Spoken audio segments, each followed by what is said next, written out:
Ang kangit-ngit dili permanente, ang tawo dili masukod sa iyang kagahapon.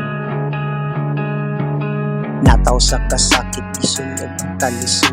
Kada adlaw gugut, kada gabi iway tug. Gadako sa karsada, mangtas kasulsul. Gumadawalay kahulugan ug pagbasol. Kusog ang kumo pero kuyang ang dughan. Kasuko ang gasolina sa kada utan. Nagtutumpos gaduya madaog daugon. Wa kahibalo kusog na asa pagbangon.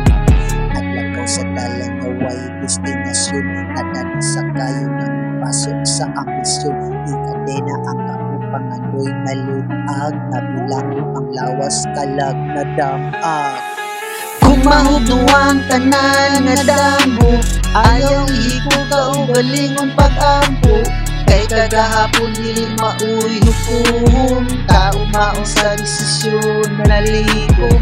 Kung mahuduang tanan nga dambo, ayaw ihiko ka o galingon pag-ampo.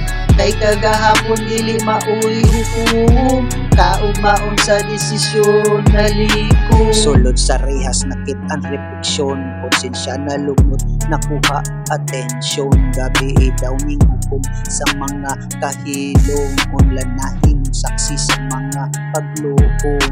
Kada pildi kapitulo sa paglambo, ang pilas tinta maulatak dili mautro. Ang kasakit na pundo nahimong libro, pinabuhi na pag-ulayos peligro. Di santo perfecto pero na ay Ginoo, way gihikaw paglaom basta na ay pagtuo. Bato mahimong iskultura tawo di man limbaso, putaw maispada sa madi mahimong puso.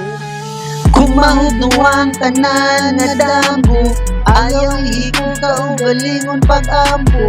Kay kagahapon dili mauy hukom, kaumaon sa desisyon na likom. Kung mahudnuang tanan nga dambo, ayaw ihiko ka o galingon pag-ampo. Kay kagahapon dili mauy hukom, kaumaon sa desisyon na likom.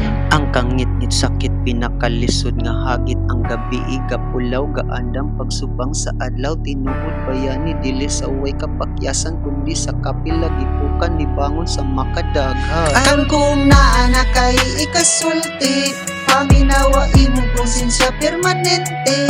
Ipaambit imong kalisod nga kaagi, adunay paglaom ka bag-uhan kinabuhi. Kung naaalang-alan og tingog, dili magpahaba sa imong dungog. Kundi manggi ang ngayon o mapaubsanon, kagawas ang tagang tangon sa ikaduhang higayon. Kung adlaw nakasidlak gikan sa kangit-ngit, ikaw pud makabangon gikan sa kasakit.